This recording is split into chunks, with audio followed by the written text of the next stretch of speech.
ओम शांति। सुनते हैं आज 25/6/2025 की प्रातः मुरली। ईश्वरीय अनमोल महावाक्य। मीठे बच्चे, बाप तुम्हें नई दुनिया के लिए राजयोग सिखला रहे हैं, इसलिए इस पुरानी दुनिया का विनाश भी जरूर होना है। प्रश्न: मनुष्यों में कौन सी एक अच्छी आदत पड़ी हुई है लेकिन उससे भी प्राप्ति नहीं होती? उत्तर: मनुष्यों में भगवान को याद करने की जैसे आदत पड़ी हुई है। जब कोई बात होती है तो कह देते हैं, हे भगवान। सामने शिवलिंग आ जाता है, लेकिन पहचान यथार्थ न होने के कारण प्राप्ति नहीं होती है। फिर कह देते, सुख दुख सब वही देता है। तुम बच्चे अभी ऐसे नहीं कहेंगे। ओम शांति। बाप जिसको रचता कहा जाता है, किसका रचता? नई दुनिया का रचता। नई दुनिया को कहा जाता है स्वर्ग व सुखधाम। नाम कहते हैं परंतु समझते नहीं है। श्री कृष्ण के मंदिर को भी सुखधाम कहेंगे। अब वह तो हो गया छोटा मंदिर। श्री कृष्ण तो विश्व का मालिक था। बेहद के मालिक को जैसे कि हद का मालिक बना देते हैं। श्री कृष्ण के छोटे से मंदिर को सुखधाम कहते हैं। बुद्धि में यह नहीं आता है कि वह तो विश्व का मालिक था, भारत में ही रहने वाला था। तुमको भी पहले कुछ पता नहीं था। बाप को तो सब कुछ पता है। वह सृष्टि में ही रहने वाला था। तुमको भी पहले कुछ पता नहीं था। बाप को तो सब कुछ पता है। वह सृष्टि के आदि मध्य अंत को जानते हैं। अभी तुम बच्चे जानते हो। दुनिया में तो यह भी किसको पता नहीं है। ब्रह्मा विष्णु शंकर कौन है? शिव तो है ऊंचते ऊंच भगवान। अच्छा, फिर प्रजापिता ब्रह्मा कहाँ से आया? है तो मनुष्य ही। प्रजापिता ब्रह्मा तो जरूर यहाँ ही चाहिए ना, जिससे ब्राह्मण पैदा हो। प्रजापिता माना ही मुख से एडॉप्ट करने वाला। तुम हो मुख वंशावली। अब तुम जानते हो कि कैसे ब्रह्मा को बाप ने अपना बनाकर मुख वंशावली बनाया है। इनमें प्रवेश भी किया, फिर कहा कि यह हमारा बच्चा भी है। तुम जानते हो ब्रह्मा नाम कैसे पड़ा, कैसे पैदा हुआ, यह और कोई नहीं जानते हैं। सिर्फ महिमा गाते हैं कि परमपिता परमात्मा ऊंचते ऊंच है, परंतु यह कोई की बुद्धि में नहीं आता कि ऊंचते ऊंच बाप है। हम सभी आत्माओं का वह पिता है, वह भी बिंदु रूप ही है। उनमें सृष्टि के आदि मध्य अंत का ज्ञान है। यह नॉलेज भी तुमको अभी मिली है। पहले जरा भी यह ज्ञान नहीं था। मनुष्य सिर्फ कहते रहते हैं ब्रह्मा विष्णु शंकर, परंतु जानते कुछ भी नहीं। तो उन्हों को ही समझाना है। अभी तुम समझदार बने हो, जानते हो कि बाप ज्ञान का सागर है, तो हमको ज्ञान सुनाते हैं, पढ़ाते हैं। यह राजयोग है ही सतयोग। नई दुनिया के लिए तो जरूर पुरानी दुनिया का विनाश होना चाहिए। उसके लिए यह महाभारत लड़ाई है। आधा कल्प से लेकर तुम भक्ति मार्ग के शास्त्र पढ़ते आए हो। अब तो बाप से डायरेक्ट सुनते हो।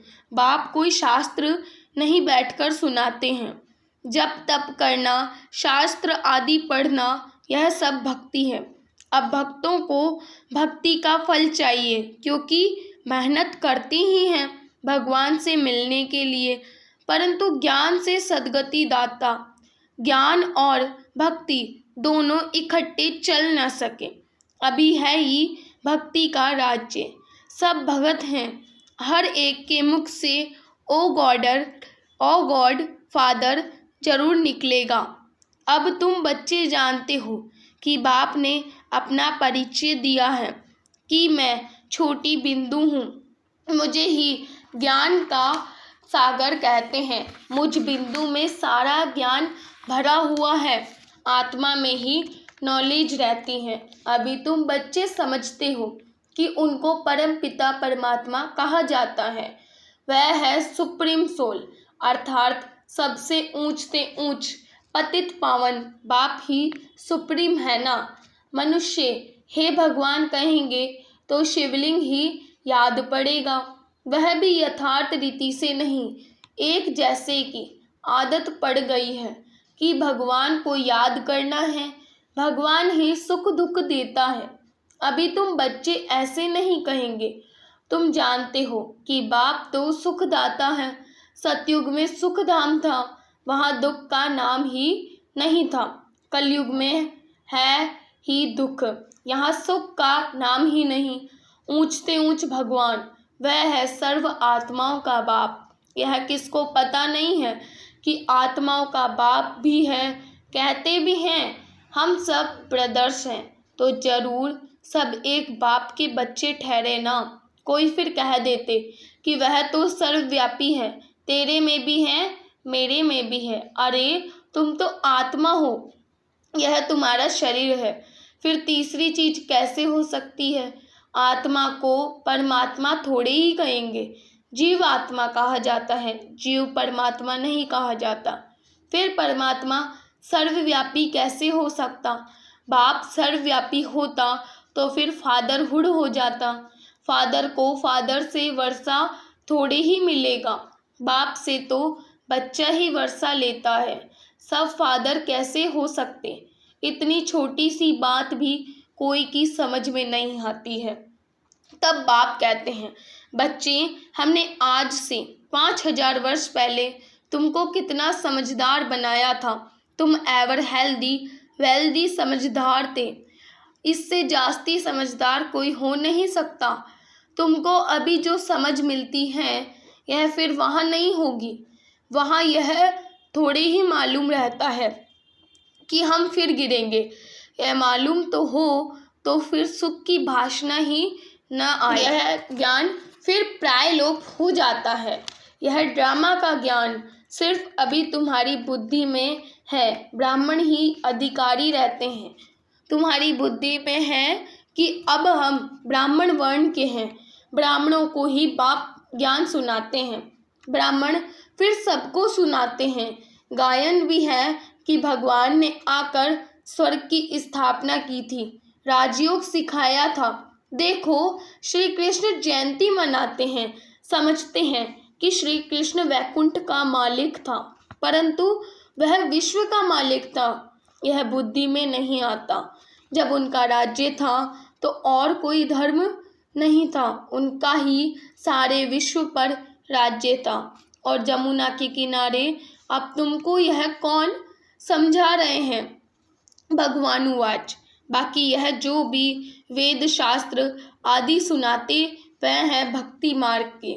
यहाँ तो खुद भगवान तुमको सुना रहे हैं। अभी तुम समझते हो हम पुरुषोत्तम बन रहे हैं। तुमको ही यह बुद्धि में है कि हम शांति धाम के रहने वाले हैं, फिर हम आकर 21 जन्मों की प्रारब्ध भोगेंगे। तुम बच्चों को अंदर में खुशी से गदगद होना चाहिए कि बेहद का बाबा शिव बाबा हमको पढ़ा रहे हैं। वह ज्ञान का सागर है, सृष्टि के आदि मध्य अंत को जानता है। ऐसा बाबा हमारे लिए आया है तो खुशी में गुदगुदी होती है। बाबा को कहते हैं, बाबा हमने आपको अपना वारिस बनाया है। बाबा बच्चों पर वारी जाते हैं। बच्चे फिर कहते हैं कि भगवान आप जाएंगे, आप जब आएंगे तो हम आप पर वारी जाएंगे, अर्थात बच्चा बनाएंगे।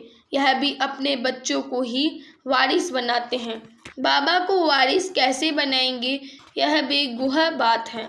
अपना सब कुछ एक्सचेंज करना है, इसमें बुद्धि का काम है। गरीब तो झट एक्सचेंज कर लेंगे, साहूकार मुश्किल करेंगे। जब तक कि पूरी रीति ज्ञान न उठावे इतनी हिम्मत नहीं रहती।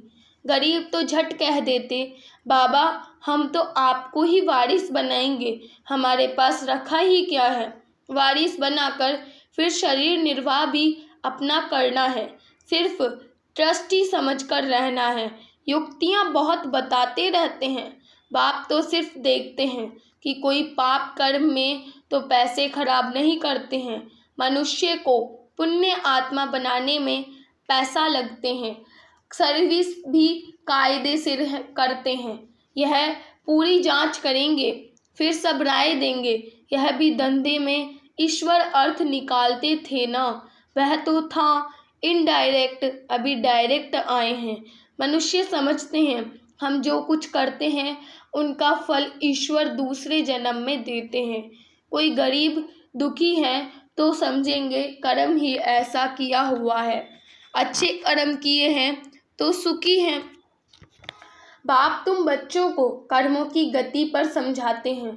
रावण राज्य में तुम्हारे सब कर्म विकर्म ही हो जाते हैं। सतयुग और त्रेता में रावण ही नहीं, इसलिए वहाँ कोई कर्म विकर्म नहीं होता है। यहाँ जो अच्छे कर्म करते हैं उनका अल्पकाल के लिए सुख मिलता है, फिर भी कोई न कोई रोग खिटपिट होती रहती ही है, क्योंकि अल्पकाल का सुख है। अभी बाप कहते हैं यह रावण राज्य ही खत्म होना है, राम राज्य की स्थापना शिव बाबा कर रहे हैं। तुम जानते हो यह चक्र कैसे फिरता है? भारत ही फिर गरीब हो जाता है। भारत आज से 5000 वर्ष पहले स्वर्ग था, इन लक्ष्मी नारायण का राज्य था। पहले गद्दी इनकी चली थी। श्री कृष्ण प्रिंस, फिर स्वयंवर किया तो राजा बना, श्री नारायण नाम पड़ा। यह भी तुम अभी समझते हो तो तुमको वंडर लगता है। बाबा अब सारे रचता और रचना की नॉलेज सुनाते हो, आप हमको कितना ऊंच पढ़ाते हो। बलिहार जाऊं, हमको तो सिवाय एक बाप के और कोई को याद नहीं करना है। अंत तक पढ़ना है तो ज़रूर टीचर को याद करना है। स्कूल में टीचर को याद करते हैं ना, उन स्कूलों में तो कितने टीचर्स होते हैं, हर एक दर्जे का टीचर्स अलग होता है। यहाँ तो एक ही टीचर है, कितना लवली है। बाप लवली, टीचर लवली। आगे भक्ति मार्ग में अंधश्रद्धा से याद करते थे, अभी तो डायरेक्ट बाप पढ़ाते हैं, तो कितनी खुशी होनी चाहिए। फिर भी कहते बाबा भूल जाते हैं, पता नहीं हमारी बुद्धि आपको क्यों नहीं याद करती है। गाते भी हैं ईश्वर की गतिमति न्यारी है। बाबा आपकी गति और सदगति की मत तो बड़ी वंडरफुल है, ऐसे बाप को याद करना चाहिए। स्त्री अपने पति के गुण गाती है ना, बड़ा अच्छा है। यह उनकी प्रॉपर्टी है, अंदर में खुशी रहती है ना। यह तो पतियों का पति, बापों का बाप है। इनसे कितना हमको सुख मिलता है और सबसे तो दुख मिलता है। हाँ, टीचर से सुख मिलता है क्योंकि पढ़ाई से इनकम होती है। गुरु हमेशा किया जाता है वानप्रस्थ में। बाप भी कहते हैं मैं वानप्रस्थ में आया हूँ, यह भी वानप्रस्थी, मैं भी वानप्रस्थी। यह सब मेरे बच्चे भी वानप्रस्थी हैं। बच्चे, बाप, टीचर, गुरु तीनों ही इकट्ठे हैं। बाप टीचर ही बनते हैं, फिर गुरु बन साथ ले जाते हैं। उस एक बाप की ही महिमा है। यह बातें और कोई शास्त्र आदि में नहीं है। बाबा हर बात अच्छी रीति समझाते हैं, इनसे ऊंची नॉलेज कोई होती नहीं, न जानने की दरकार रहती है। हम सब कुछ जानकर विश्व के मालिक बन जाते हैं और जास्ती क्या करेंगे। बच्चों की बुद्धि में यह हो तब खुशी में और उसी याद में रहे। पुण्य आत्मा बनने के लिए याद में जरूर रहना चाहिए। माया का धर्म है तुम्हारे योग को तोड़ना, योग में ही माया विघन डालती है। भूल जाते हो माया के तूफान बहुत आते हैं, यह भी ड्रामा में नूंद है। सबसे आगे तो यह है, तो इनको सब अनुभव होते हैं। मेरे पास जब आए तब तो सबको समझाऊं ना, यह सब माया के तूफान आएंगे। बाबा के पास भी आते हैं, तुमको भी आएंगे। माया को तूफान ही न आए, योग लगा ही रहे तो कर्मातीत अवस्था हो जाए, फिर हम यहाँ रह न सके। कर्मातीत अवस्था हो जाएगी तो फिर सब चले जाएंगे। शिव की बारात गाई हुई है ना, शिव बाबा आए तब हम सब आत्माएं जाएं। शिव बाबा आते ही हैं सबको ले जाने। सतयुग में इतनी आत्माएं थोड़ी ही होंगी। अच्छा, मीठे मीठे सिखी लदे बच्चों प्रति माता पिता बाप दादा का याद प्यार और गुड मॉर्निंग। रूहानी बाप की रूहानी बच्चों को नमस्ते। हम रूहानी बच्चों की रूहानी बाप दादा को याद प्यार गुड मॉर्निंग और नमस्ते बाबा, नमस्ते, शुक्रिया बाबा, शुक्रिया, वाह बाबा वाह। धारणा के लिए मुख्य सार। फर्स्ट पॉइंट, शिव बाबा को अपना वारिस बनाकर सब कुछ एक्सचेंज कर देना है। वारिस बनाकर शरीर निर्वाह भी करना है। ट्रस्टी समझकर रहना है। पैसे कोई भी पाप कर्म में नहीं लगाने हैं। दूसरा पॉइंट, अंदर खुशी में गुदगुदी होती रहे कि स्वयं ज्ञान का सागर बाबा हमको पढ़ा रहे हैं। पुण्य आत्मा बनने के लिए याद में रहना है। माया के तूफानों से डरना नहीं है। आज का वरदान है, सत्यता के आधार पर एक बाप को प्रत्यक्ष करने वाले निर्भय अथॉरिटी स्वरूप भव। सत्यता के आधार पर एक बाप को प्रत्यक्ष करने वाले निर्भय अथॉरिटी स्वरूप भव। सत्यता ही प्रत्यक्षता का आधार है।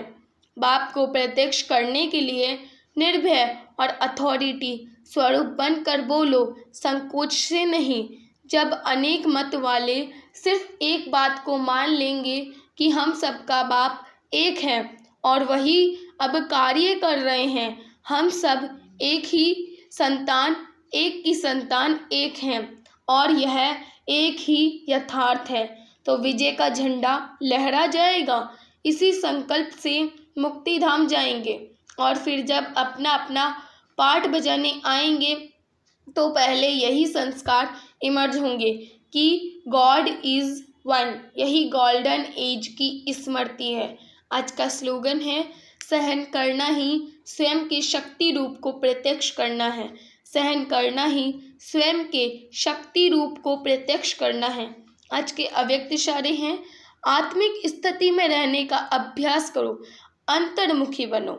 जैसे यह देह स्पष्ट दिखाई देती है, वैसे अपनी आत्मा का स्वरूप स्पष्ट दिखाई दे, अर्थात अनुभव में आए।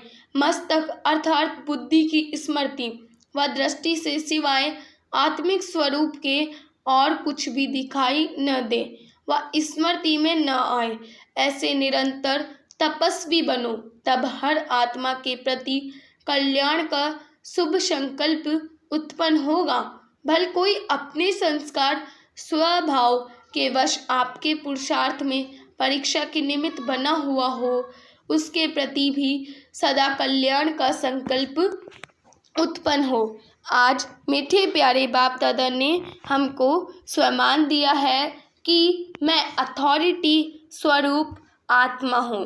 ओम शांति, ओम शांति, ओम शांति।